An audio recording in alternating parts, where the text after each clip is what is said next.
some good, details about some of the things we'll talk about. So ladies, how do y'all feel? First of all, let me say, Sydney, how do you feel being here today? What is it like being still a little bit in this virtual world? I love it. Thanks so much for having me. I've been wanting to be a part of this group for a long time. And so when Nisi asked me if I could come and join this, I was so thanks for having me.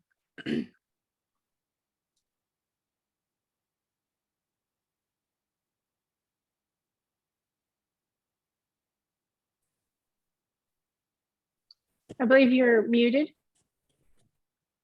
Oh, I'm sorry. Thank you for being here. Look, I'm back and forth, y'all.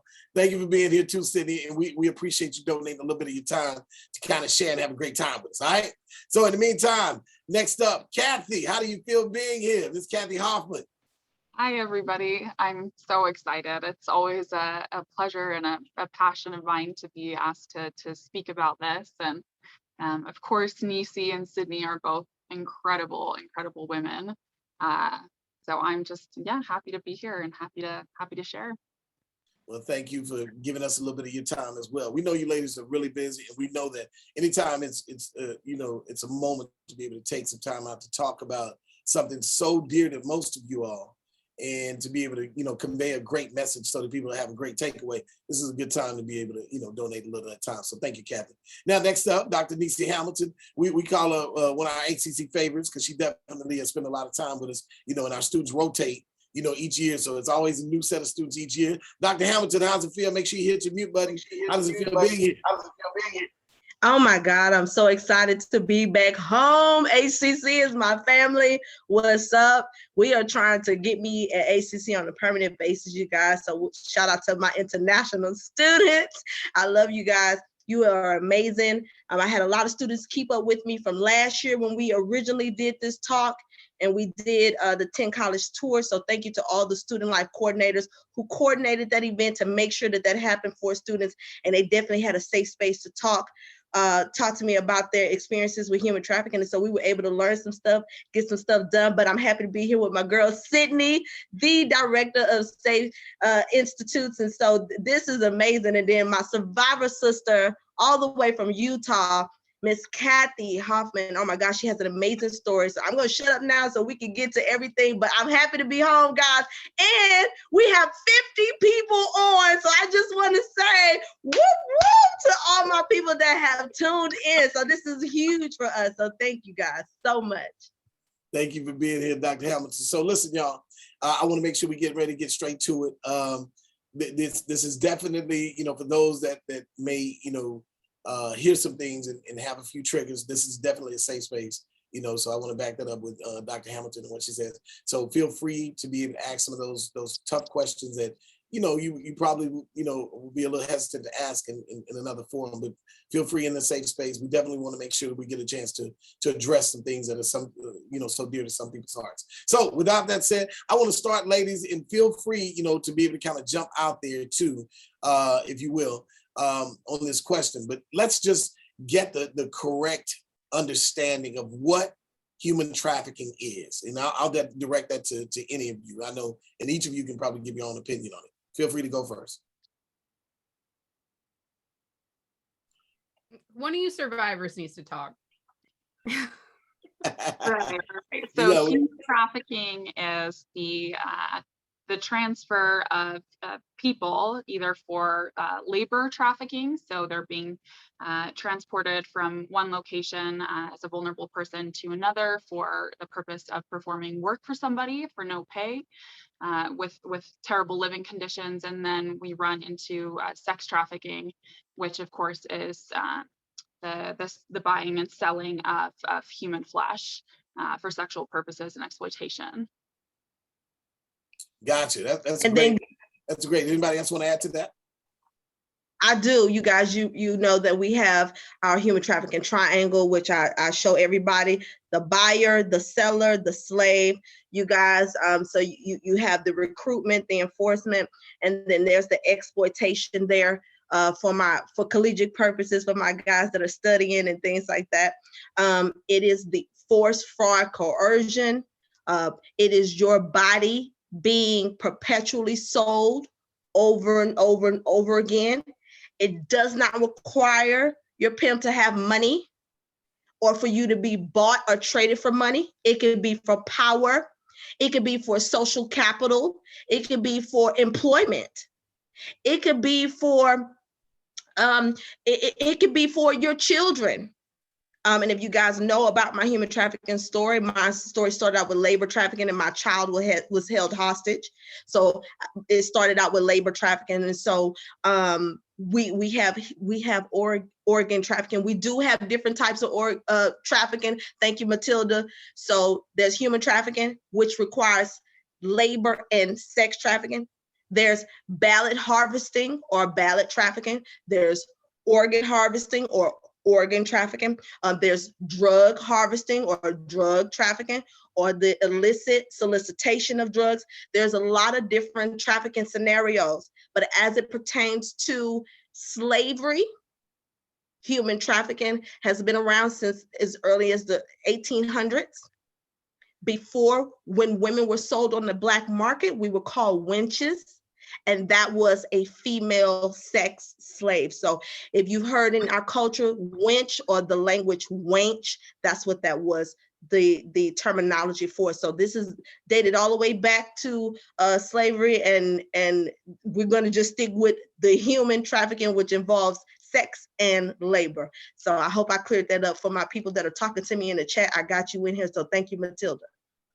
And if we can, you guys, when you put the statements and questions in the chat, we'll address those further in the discussion. But we want to make sure that right now we definitely, get a great talk going. I want to say this. I want to ask, Sydney, if you will, from your standpoint in what you do in your position, kind of expound on that and how it relates to what we're talking about today. Yeah, so my job is I'm the director of our Safe Community Institute at Crime Stoppers, which is just right across the street from HCC. So we're just right there. But basically what that means is that I oversee all of our adult programming. So any kind of crime prevention education that is for anyone that's 18 years or older, that's my job and my team. So when it comes to human trafficking, it's a huge component of what we talk about. And we've partnered with Nisi and now Kathy as well to kind of help message what is human trafficking from a survivor perspective, which I think has been one of my biggest roles in my job since I took over this institute, is making sure that that voice of the survivor is the very first thing out there. If you notice, the second you ask the question of what is human trafficking, although I have academic knowledge and I've spent a lot of time creating resources, I'm always going to throw to the survivor first and say, wait, but what is it to you? Although our definition has been informed by Nisi and 100% approved by Nisi, it's still her story to tell. So I think that is a lot of what I do. We do a lot of programming in schools and with adult like parent groups or community groups, educating on what is human trafficking, what does it look like, how do you prevent it, how can you help if you suspect someone is being trafficked. And then we also have events that we put on, like our human trafficking bus tours, where you can come, you get on a bus with us and with Dr. Hamilton, and we drive around the city and we show you what human trafficking looks like in our city. And then we provide you with resources and things that you can do to help and get involved right away. So that's kind of the landscape of human trafficking for me. I've had the opportunity to sit on several boards in several like larger statewide national coalitions to educate on the vastness of this problem. And so really my job, I think, is to make sure that survivor voices are always being elevated and that their perspective is always the most important. So we do that in any way we can. No, that's great. And that's good to know. I didn't know, part of the resource was being able to take people around and see what it looks like. I think that's very interesting. We'll definitely make sure we hit back on that because I want to make sure that you all get a chance to put your information even in the chat so people can make sure that they actually have it, because that's very deep. We can hear about this often, but you don't know what it looks like. So that's why I'm gonna throw this to Kathy. Kathy, if you can, a very brief version of your story, and then how you want people to be able to disseminate of how to be able to, if you see this, this is what is happening at that time. Share us a little brief version of your story, and then kind of what you want people to be able to get out of it. Yeah, absolutely. So I was abducted and trafficked across state lines in 2013. I was actually taken from the safety of my own home. My trafficker was put into my life via social media. My roommate at the time was online dating, and she invited him to our home. And that was really all it took for him to threaten me, threaten my family. So that's that coercion element. They'll find out what's most important to you, and then they will threaten the safety of what is most important to you. So you comply. So I spent 2.5 months in the South being trafficked. The first time I was sold for $4,000. Over the course of the 2.5 to almost 3 months that I was captive, I probably made them about $200,000 via the sale of me. So when we talk about sex trafficking and when we talk about what it looks like, it is important to know that it doesn't always look like, what you see in the movies, or the back alley dealings and the sketchy neighborhoods. A lot of the time it happens in residential neighborhoods. It happens on college campuses. It happens at churches. It happens anywhere where there's a large group of potentially vulnerable people that are, able to be exploited. So I had absolutely no idea what human trafficking was before I was trafficked. I had no idea what to expect. And by the grace of God, I'm here.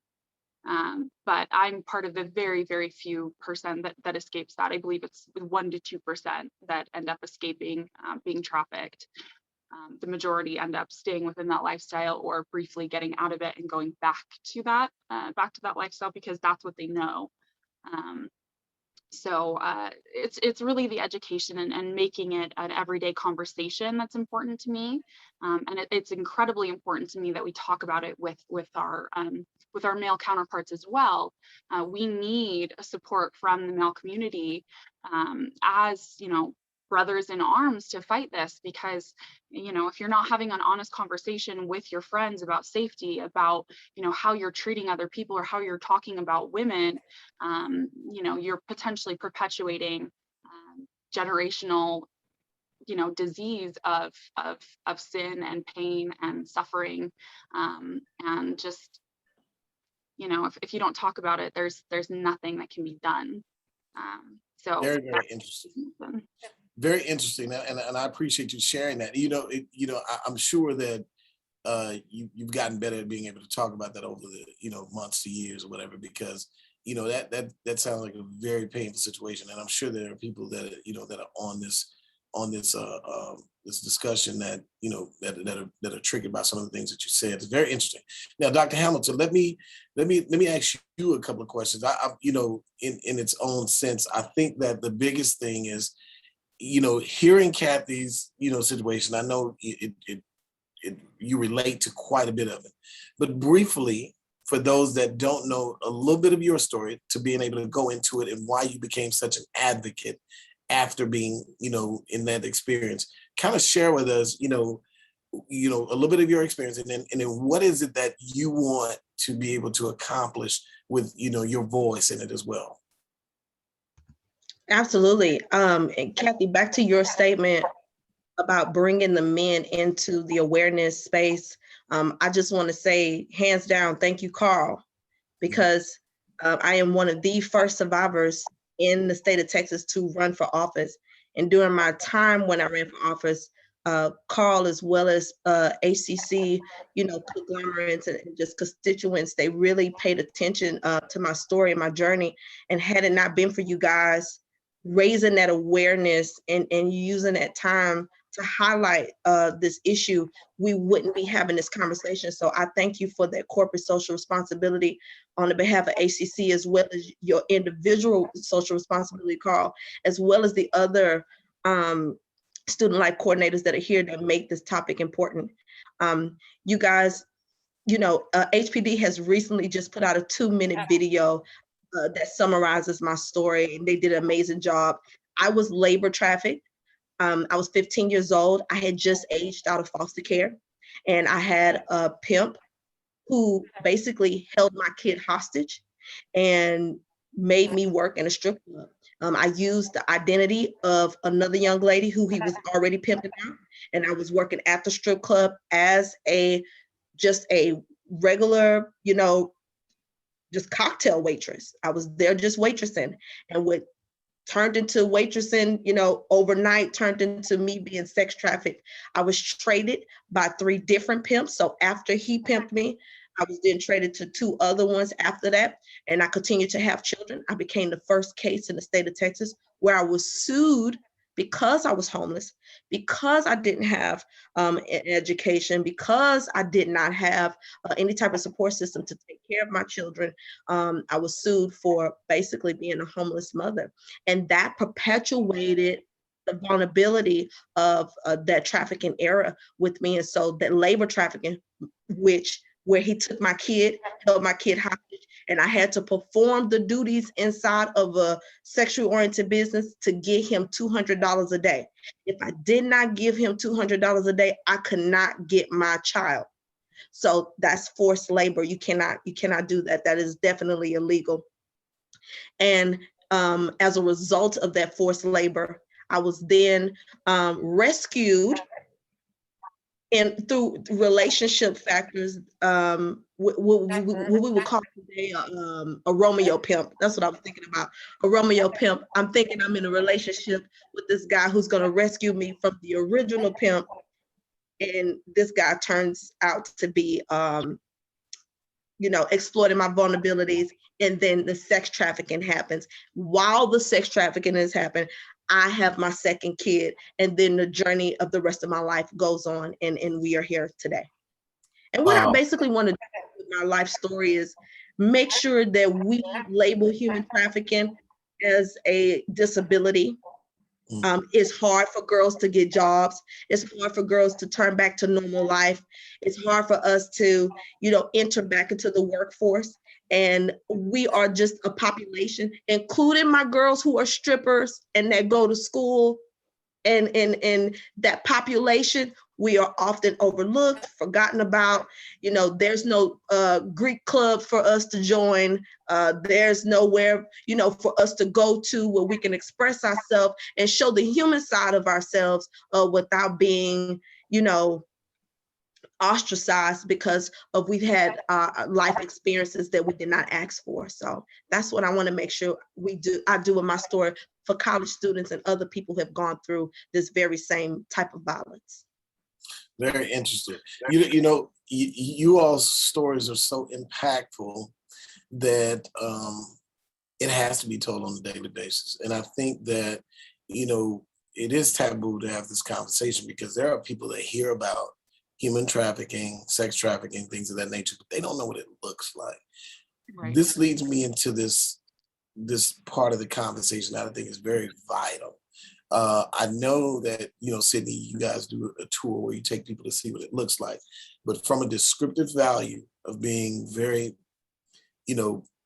concrete, very, transparent, from your own perspective, and I'll start with Sydney. I'll start with the traffickers, and then we'll work our way to Sydney. But let's start with Kathy. And Kathy, if you can, tell me, just for a person who is green, they hear about it, they've seen it on TV, like what from a simplicity value does human trafficking look like if they're being involved and they have no idea? So a lot of it has to do with your victim never being allowed to be alone. So a lot of the time you'll have someone that's always hanging out in the background of that situation that's kind of watching the person. A lot of the time, the victim is going to turn to whoever their trafficker is or whoever's watching them or making sure they don't run off to ask permission to do things. So it's really important to take a look at body language and really just look out for things like, is she asking for permission to do basic things like using the bathroom? does she have her own cell phone? Most of the time you won't have a way to communicate with anyone else. Your trafficker is your be all end all. That's how you get everything you need in life. So you really do become dependent on that person. Now it also looks like, you know, it could be a normal interaction. You know, you could see people walking into a restaurant or a hotel, and it's a much older gentleman with a much younger woman, a lot of the time, again, dressed based off of the situation. So you know, that there were times where I was trafficked to very wealthy people and I was dressed to match the surroundings. So that's the only time I've ever worn Chanel or Louis Vuitton, was when I was trafficked to wealthy people. So you're put in a position to match the surroundings that you're going to be sold within. So really looking at body language, and if someone is nervous, you know, again, eyes averted, they're going to be looking down, they're going to ask for permission to do basically everything. And it's in the eyes as well. I've never met another survivor or someone who was actively being trafficked where you could just see that there was no life in their eyes. And there's no fight and no joy. It's just they're truly, you know, prisoners. So just being attuned to that and listening to your gut. I mean, there's so many situations where we see something that kind of throws up a red flag, right? But we don't want to make anyone else uncomfortable, because we don't want to deal with that, right? So instead of making someone else temporarily uncomfortable and asking a hard question, you know, we don't say anything, and that in itself, a lot of the time, is all that's needed for someone to continue to be trafficked. Very interesting. That's interesting. You know, let me ask Dr. Hamilton. So Dr. Hamilton, a person, similar same question, a person that is green, even before they get from the perspective that Kathy spoke about, was as if they're kind of already in it. But let's say a person who is being pulled in and has no idea from a simplistic value, sometimes does that look like? Like, I'll give you an example. You know, a young lady is, you know, in a very new conversation in the moment of today, and they have no idea they're being pulled into a trafficking situation. What does that look like? What are some of those signs? I'll simplify it for you the best way I can, because we are talking to college students. So I want to respect my college students that are here. Okay. This is a new terminology that I came up with just because I'm always talking to college students. I want to make sure that you guys, we know that you are not children and that you are living your best life. So in that recognition, I'm calling this the limited opportunity perspective. And what the limited opportunity perspective is if the opportunity outweighs the risk or the behavior of the risk, then more than likely someone who has had less opportunity in life is more willing to take an opportunity from somebody who's ready to exploit them. And so if we take, for instance, Kathy's scenario, and if you ever watch my masterclass on human trafficking, which Carl has helped me put together, and it took us years to get it together and format it, I came up with a terminology, social media pimping. Now, Kathy, in this case, would have been lured through the grooming process of a social media pimp.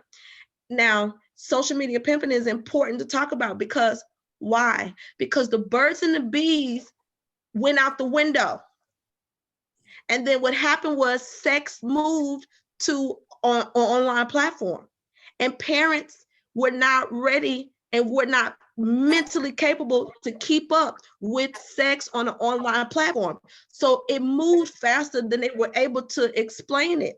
And that includes the pornography era and everything else that went on with it. And so with girls, we learned that it is so much easier to play on, exploit, use the vulnerability of a relationship, per Kathy's story, that it was an online relationship, to exploit that vulnerability. Why? Because there was less opportunity for that person previously.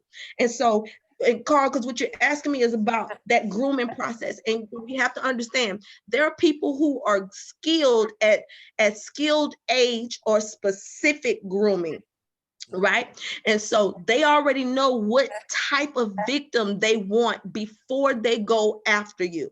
So if you're in between that 18, 21, or I'm gonna say 18 and really 30-year-old age range, because Sydney sees this a lot as Crime Stoppers are getting the allegations of human trafficking from HPD, from Harris County, from all of these people, and they get that proverbial, information. Here it is. We got this guy for this. We're looking at the age, we're looking at the group that they're going after, and we're looking at the time frame. And because of that information, we were able to see a pattern. So your 21-year-old to your, really, I'm not gonna say 21. I'm saying this because y'all are college students. Your 18-year-olds to about your 30-year-olds, these men are online looking for you. And with the young people, they call it the thirst trap.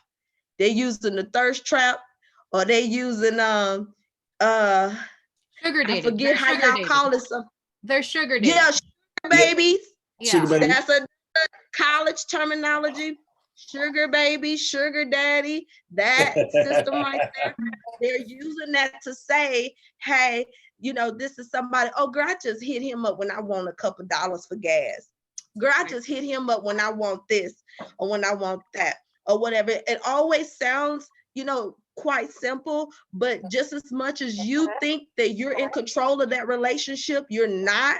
He's just waiting for his good access point. Because you're gonna keep giving it to him, and you are giving it to him. And this could be physical, or this could be something that's online. And those access points are very, very important. So when selecting a person, there are a lot of different phases in selecting a person, but a social media pimp is very, very dangerous because you don't know the age, you don't know who you're talking to. There are too many risk factors. You don't know if the person you're looking at is the person that you're gonna meet in person and things like that, to that nature. And we're in Houston, so if you notice the girls, there were 2 girls that were trafficked on Bissonnette that just got killed. And if you go back and you look at those stories, one of the girls was 19 years old, 19 years old, 19. And she specifically was one of those girls who wanted to be out there. So we knew who she was.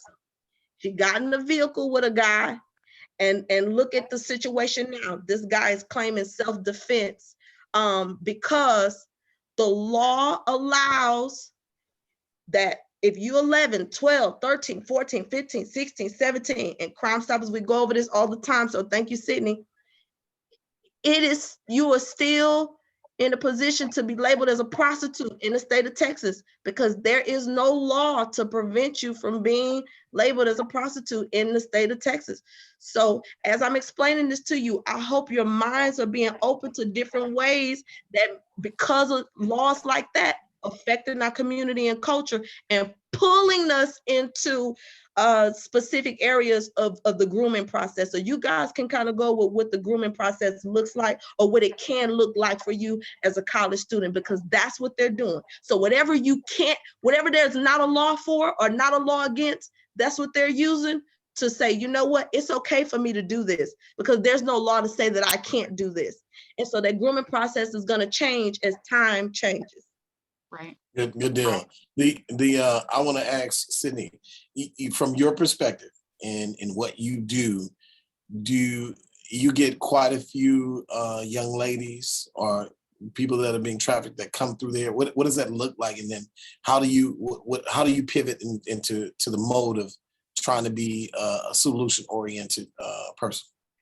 Yeah, so we do not necessarily work directly one-on-one with survivors other than Nisi and Kathy. So if that comes across my plate, which does more than I would like, they usually go straight. I'll send them to Nisi. Okay.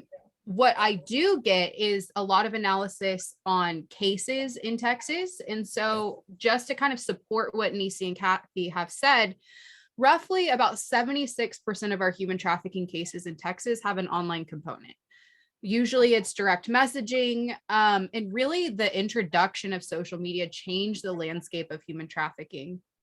what we see now, especially with like college age kids, is grooming through that sugar dating type relationship. Basically, there's a vulnerability that's identified, and simply being the age that you are is the vulnerability. So the fact that you're a college kid, you kind of have that persona of like, you're just trying to make it through college at this point. Maybe you need, more spending cash, that kind of thing. Someone of more financial means is going to prey on that. And a lot of times what we see is that relationship is presented as mutually beneficial and not as any kind of trafficking of any way. So presented as mutually beneficial.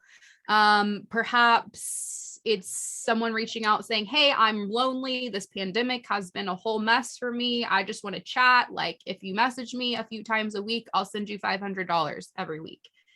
And once that money is transferred to someone's bank account and they really can spend that $500, it's enticing. It is a reason to come back. And at that point, it is quote unquote platonic. There's nothing sexual happening at that point. But the more often than not, I would say the vast majority of the time, what that predator, and they are a predator, is trying to do is lure that person in, psychologically manipulate them over a longer period of time so that they can capitalize on that experience. What does capitalization look like? It looks like they're trying to get naked pictures from them, or they're trying to get them to meet up in person so they can exploit either their images and kind of use that as blackmail, or they can use that meet up in person to then physically traffic them, whether it be for labor or sex or whatever. We see this. So from, not to cut you off, but I want to throw this out there. So there's always an agenda. Always. There's always an agenda. And when you're dealing with, especially young minds, when you're dealing with young minds, they're not even recognizing the agenda, because they may even try to figure out whether or not they develop an agenda. And so, you have a more powerful agenda happening on one end. And even if it's long term, I mean, they get in character. Right. And I think that you have to remember that these predators are treating this as their full-time job, because like Kathy said, this is a very lucrative business for them, right? Like she said, in a couple months, she was making $200,000 for these people. Imagine how much they can make off of a human in a year. And so it's very beneficial for them to put in the time and effort. And those of us who just use social media casually do not have the skills or mindset or tormented mind to think in the way of a trafficker. We just don't. And so even if we're thinking, oh, I'm going to outsmart them, I'm going to get my money, like it's never going to be harmful to me, we don't have the skills. It's like someone who has never worked a day in my job thinking they can just come in and do everything that I do in a second. Like, it's just not going to happen. And so and I think it's incredibly, and I think it's incredibly important to know that it doesn't always come from an outside male source. A lot of the times what traffickers will do is they'll actually send one of their female victims who's already been, trafficked by them for so long that they are absolutely submissive. They will do whatever they're told. And that a lot of the time is DMing someone on Instagram or Facebook or saying, oh my gosh, girl, I love your outfit, or hey, what are you doing? I'm just looking to make friends. It comes in the form of, hey, I need models for my portfolio photo shoot, or and before you know it, you were getting a free photo shoot and they're asking you to take your clothes off. So there's a lot of situations that seem blasé at first, and they're totally normal. And you don't know until you're actually in the middle of it, about to be trafficked or about to be sold and exploited, that you're sitting in front of a monster. Monsters are not monsters all the time. They look like you and me, and they're very, very good at picking out our vulnerabilities and the things that we're insecure about and making us feel like, we're the most important thing in the world to them. And that's that, that idealization. And so we start looking at them as a friend or a confidant, and we place trust in them. So as we continue to place trust in them, what they're going to do is push boundaries. How far can I get her or him to sacrifice morals and values? Once you start to do that, the second you give way, they will push it further until before you know it, it's completely and entirely out of your hands. That is so real. There are students of mine sometimes that tell me about people in their DMs asking them weird stuff. Mhm. I didn't think about it from a trafficking standpoint, but as you're saying what you're saying, I'm sitting here and I'm kind of brainstorming. And I think that, there are probably other people on here doing the same thing. The biggest thing to remember is that there is always an agenda. And one thing that people are that perpetuates, people to be able to do what they do is that they look for things to be able to please themselves. Right. You know what I'm saying? So everything starts from a self-pleasing standpoint before it's an external please.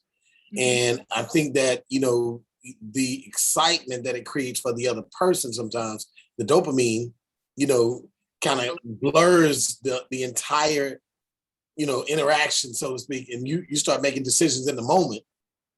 Right. To find yourself later to be caught in a whirlwind of something that you had no idea was being created. Right. This is kind of what I'm getting at, what you all are saying. It's very interesting. Let me ask you all this, and Nisi, I'll bring you to the front too, add you to the pen. But let me ask you all this. This whole situation is about a power orientation in its own way. And people use money and resources to be able to gain power over other individuals. And it somehow makes the person with the power feel a particular type of way, and or mix that up with some type of fetish that somebody might have. All of that kind of plays a part. What is the big message that you all, even today, if you could just kind of, glide into this particular type of way before we open the floor for questions? What is that one thing, that big message that you would want to be able to get across to the people that are listening right now today? What is that one thing that you would want to just powerfully get across, from your own perspective? A brief version. I'll start with you, Kathy. So one of the things that I've talked to people about, just based off of my situation, is knowing your limits. So when we're on social media, a lot of the time we're posting stuff that gives us that gives other people information about our location, our favorite spots to hang out. We take pictures with our house in the background, or our car is in the background with a license plate number. So there's a lot of things that, if you're looking at it from yourself, you're just posting a picture that's, hey, this is what I went out and did this weekend. But to a predator, that's giving them all of the information that they need to go in and say, oh my gosh, I love that restaurant too. So be very, very careful about what you put out there on social media, because you're going to look at it in a way that's completely innocent, but other people have the ability to look at it and use those things that you put out there to target you or target people you care about. So knowing your limits with social media and having honest conversations with your friends. I never had a conversation with any of my friends or my roommate when I was trafficked, how they were being safe online. How are you actively implementing safety for the people around you as well as yourself? It doesn't even take you being online, because I wasn't online. I didn't have a dating profile. I hadn't even been kissed. I still thought boys for the most part were pretty gross. So kind of, but it doesn't mean you having a social media profile. It was my roommate. She accepted a message that took that man 5 seconds to send. And that is all it took for someone to walk into my life, and it was out of control before I could do anything about it. So wow. You need to act with not only your best interests, but other people's as well, because everybody is a target. Traffickers have a specific age range, of course, and a type and a look that they're going to look for, but evil and terrible, awful evil doesn't have a type. It will pick anybody, any race, any gender, any sexual orientation. It doesn't matter. If you can be exploited, there will be people out there that will exploit you if you're not conscious of what you're doing. Very interesting. Nisi, same question. What is that one message, that powerful message, briefly, that you would want people to take away from this today? Well, you hit the nail on the head, Carl. Human trafficking is an unequal power relationship. It has been a colonial atrocity since the beginning of time. All traffickers want is the same thing you guys want. That's the reason why you're going to school, and they want financial independence. The problem is the way that they get the financial independence. That is the issue. Another part of the issue is untaxed progressive incomes. An untaxed progressive income, and then allowing someone to call themselves a sex and then put worker behind it. Let me tell you why the institution of this is a violation to you, because you're going to college right now, and trust me, you're getting the financial aid, you're getting all the subsidiaries and all the grant monies and stuff like that. This is your government putting money, investing money into you so that you can build this great community and country that we live in. And so you value the system that you came from. What sex workers are saying is, listen, I'm going to force my way into your system, and I want you all to pay for me to benefit from it while I make an untaxed progressive income. So they do not pay taxes on the purchase, the sale of their body, whatever it is that they're doing. And we do not want to live in a world where you start taxing body parts, or you start taxing what you're doing in the privacy of your home. You don't want that taxed, baby. Trust me. Okay, I've been in the world for a long time. You don't want your privacy taxed, okay? And I'm just keeping it real. Because it's going to change up the game for a lot of different things. And so just like, when you're working on the strip pole, you can't take off from work. Right. You know what I'm saying? Like, you can't call in. You break your big toe. If you saw on the news, it was a young lady went all the way to the top of the pole. She fell, broke her arm, and everybody did a GoFundMe to raise the money because there's no insurance. She can't file an insurance on anything like that. So there's no long-term and short-term disability there. But what they're saying when they say, hey, I'm a worker, they're saying to you, hey, I'm a part of the class of citizens that should be able to appropriately benefit from you paying taxes while I don't have to pay all my taxes or report all of my taxes. And so this is really where the big issue is with sex work, with prostitution, as well as human trafficking. I want you guys to walk away with that and knowing that we do not want anybody to have the advantage in any kind of way, and then force you to pay for it in any kind of way while you're trying to get your degrees, get your education, and better yourselves. And then they get to benefit from it, because when you tired and you working, trust me, Carl is gonna get his SSI and his SS disability or whatever else it is, that's necessary. But we don't want groups and classes of people just forcing their way into the marketplace and saying that they should benefit from something that you all are paying taxes from and things like that. You want to go up and down the pole, baby? HCC has a wonderful, wonderful construction program. Get yourself into some scaffolding. You have to go up and down poles and scaffolding. It's beautiful. I'm telling you, and you will make really, really good money. And they have insurance. You want to put your money in trash bags, baby? Go ahead, put your money in trash bags.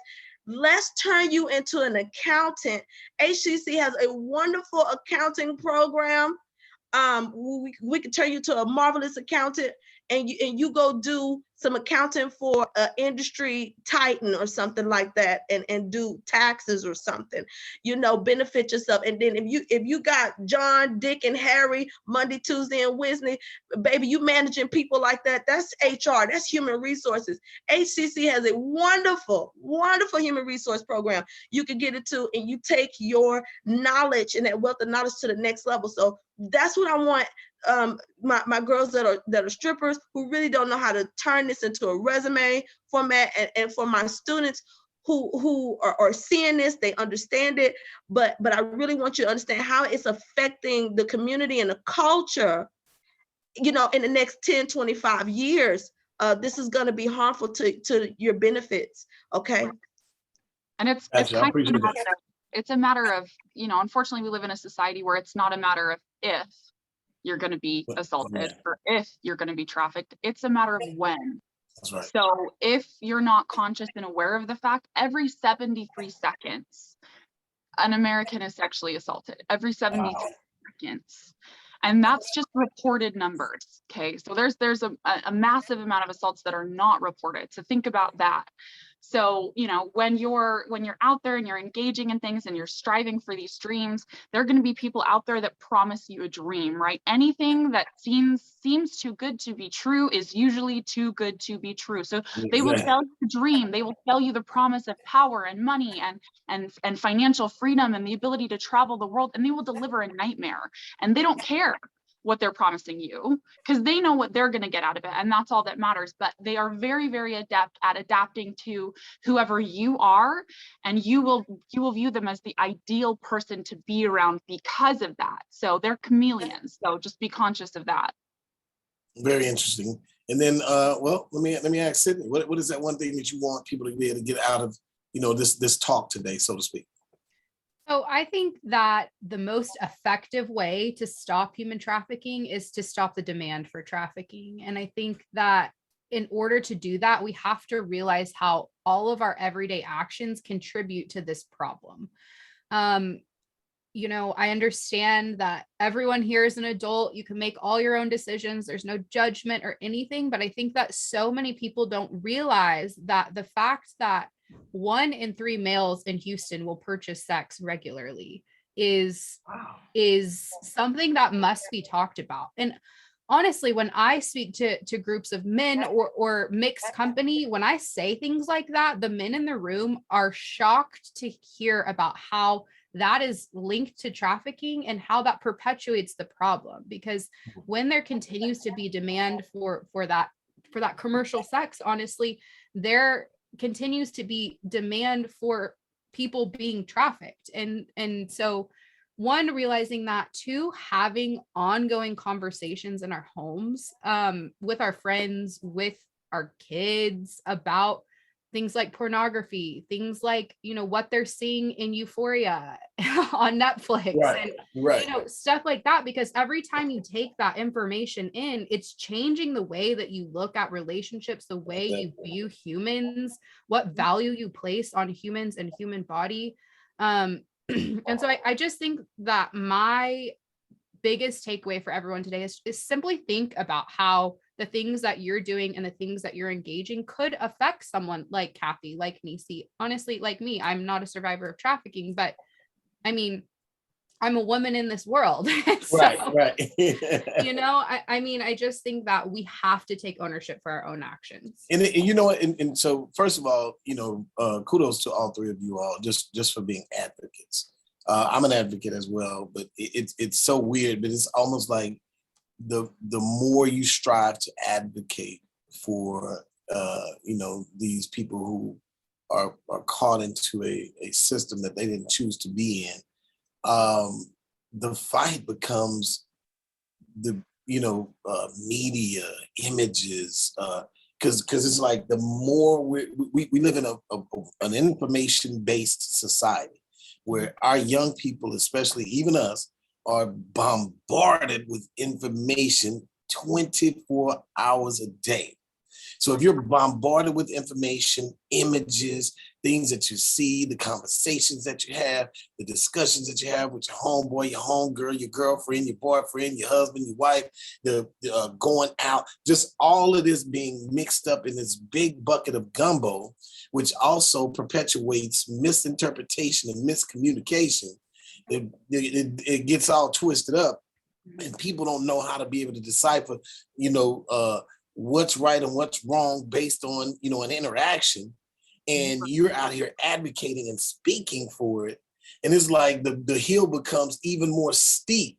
Yeah. Because it's all becoming even more modernized. You have creators out here creating more technologically savvy situations of communicating more, that we all are constantly learning while we're trying to advocate, while we're trying to be able to catch up with the curve. And it just becomes this ever evolving fight.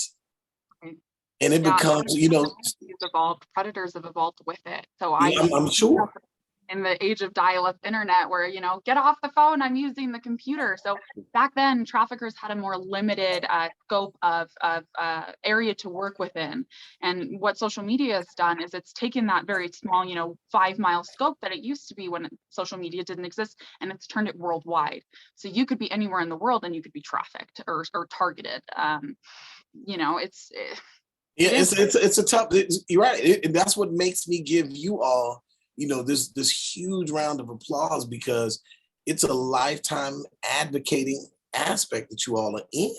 Because there are, and it's sad to say, there are young people that that are being born right now that will possibly, more than likely, be victims in 10, 15 years or even less.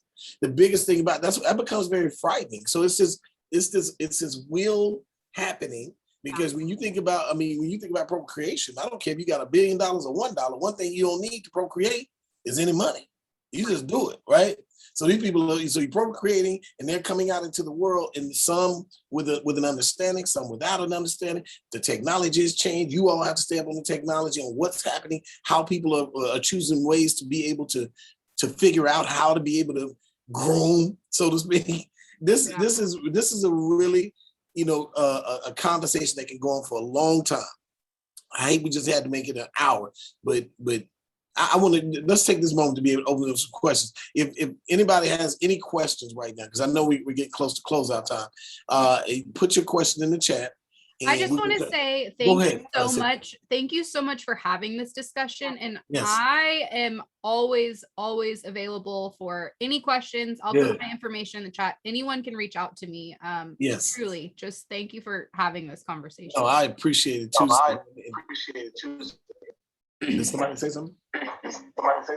Yes, I just want to say, okay, Sydney, if you could for me, please get the information about the school, because I got people excited about it. I can pump them up in this chat. So please give them the information to reach out to you. But Carl, you've done an amazing job. We need to see more male advocates in this space. ACC has taken it to the next level.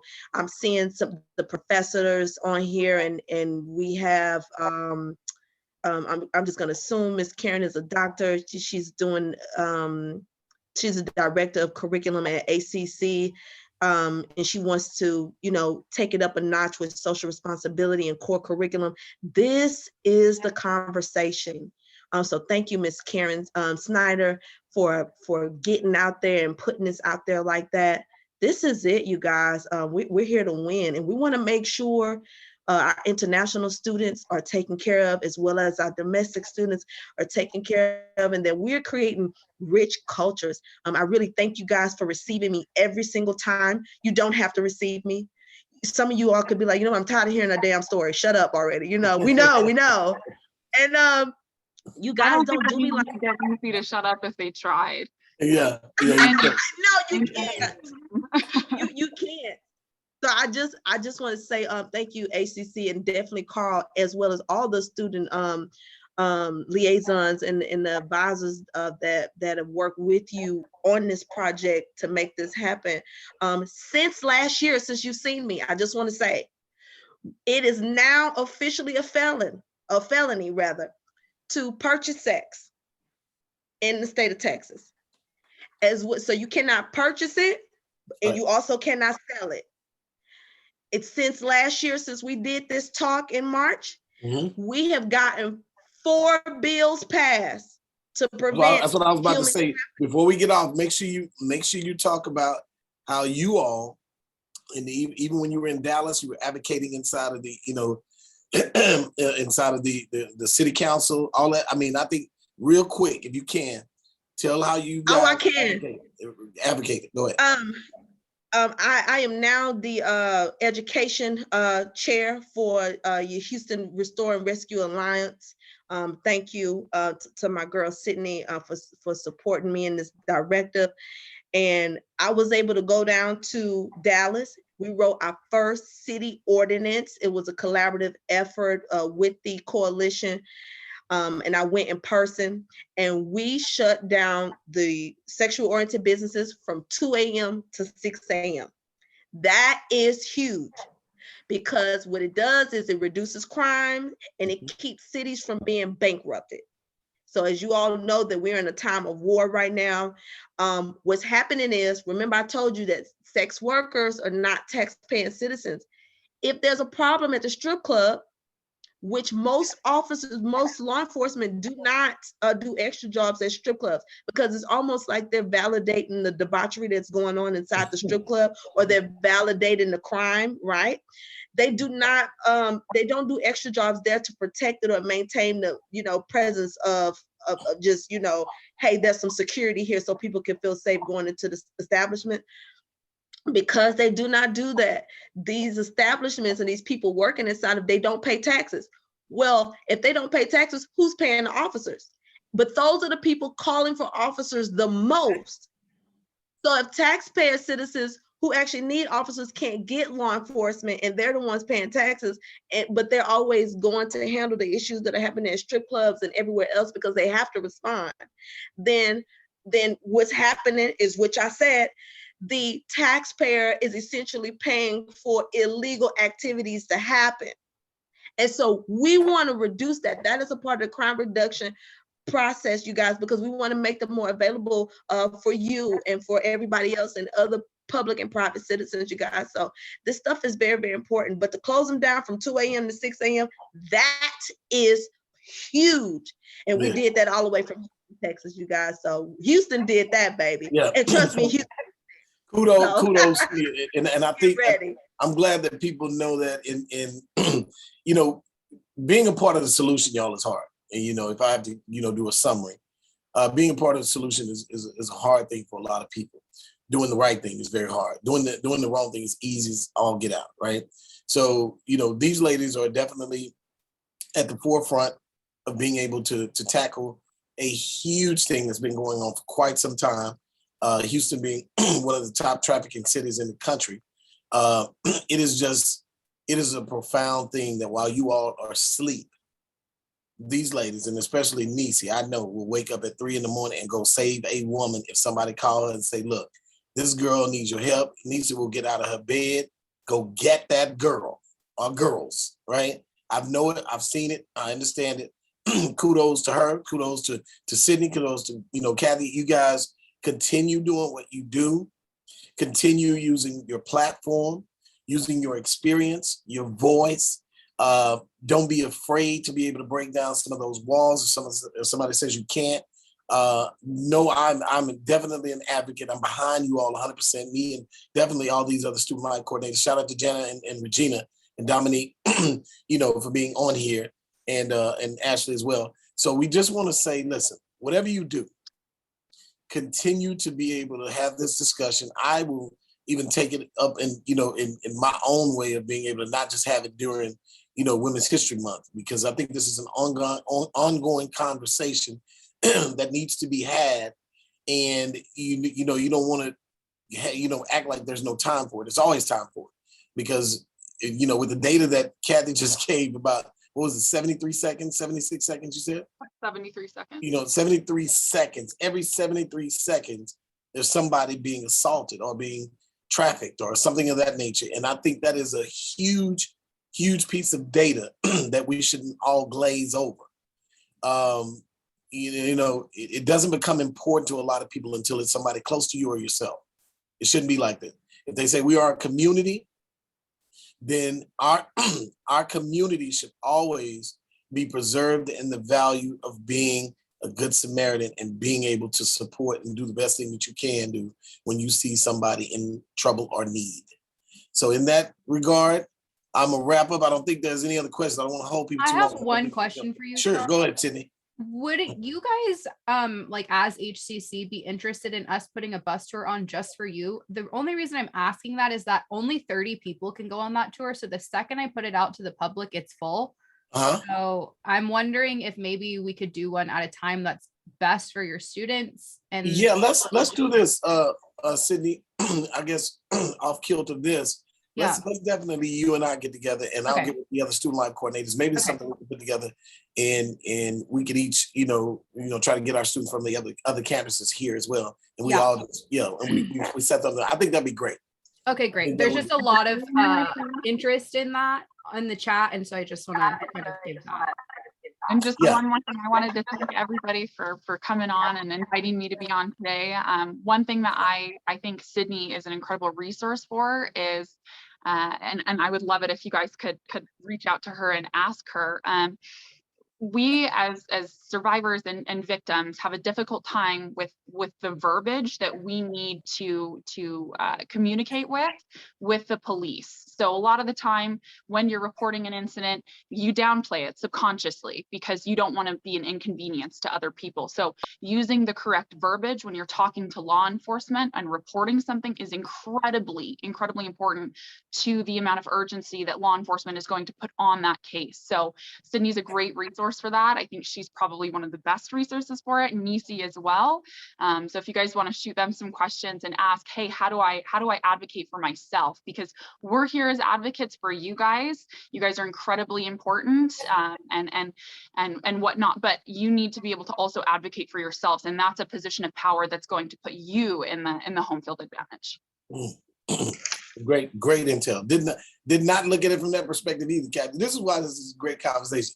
And it's almost like you can't get it all botched in 1 hour. That is great. That was a great way that you said that, because I never looked at it from that perspective, but I think that is absolutely important. So no, that was great.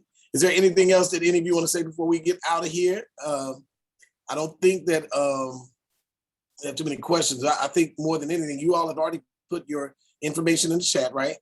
And you put your information in the chat. Those that are watching and listening, please, if you can, grab their information real quick, log it in. If you want to reach out to them individually, feel free to do so.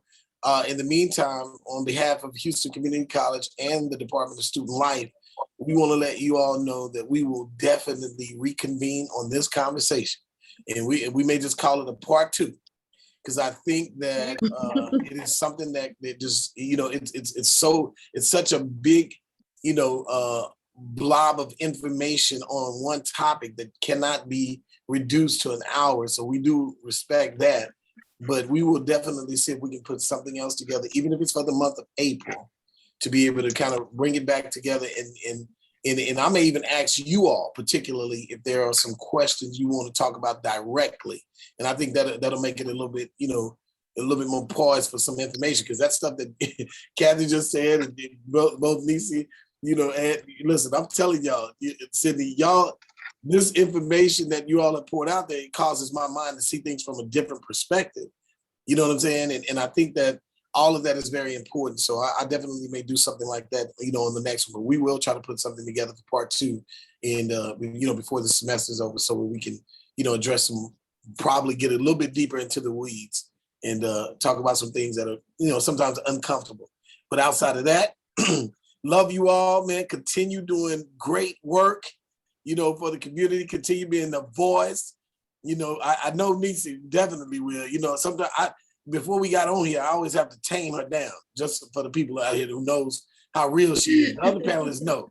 I like, Nisi, look, I need you to make sure you bring that Nisi that can stay inside the box version. Because she can get a little raw, and I love that about her. I love that about you, because you are you're a real sister. I ain't mad at that. But at the end of the day, I appreciate you so much, man. I got so much love for you, and I love the fact that you're a chameleon. You can adjust to anything. You're good at pivoting. But for the most part, you all that definitely get a chance to be able to talk to them one-on-one, just know you always gonna get the real version. I appreciate you all for that. Outside of that, y'all, for those that don't know, my name is Carl Mays. I am the Student Life Coordinator of the Houston Community College Central Campus. And shout out to all my other Student Life Coordinators that are on here that hold me down, and we hold each other down. Y'all continue to stay locked in. Remember, the IG is the HCC Student Life Instagram. Make sure y'all continue to follow that. And then also make sure y'all follow the Facebook page, the HCC Student Life. Make sure y'all continue to stay locked in. We're going to continue to bring y'all good programming, good events, things that make you smile, leave the frowns at home, and things that turn your brain upside down to keep you aware, because this world is continuously changing. And we want to make sure that we shout out all of our family members, our international members that are from the Ukraine. We got love for you all. We definitely try to put something together so we can put some ribbons together to support you all here in Houston and at Houston Community College. Outside of that, ladies, Let's get back to our day, being productive, be progressive. They say, listen, don't do nothing I wouldn't do everything I would. You know what that means? That means let's stay focused, put it in perspective the best way you know how. I'll see y'all on the next, man. Thank you guys for hanging out with us today.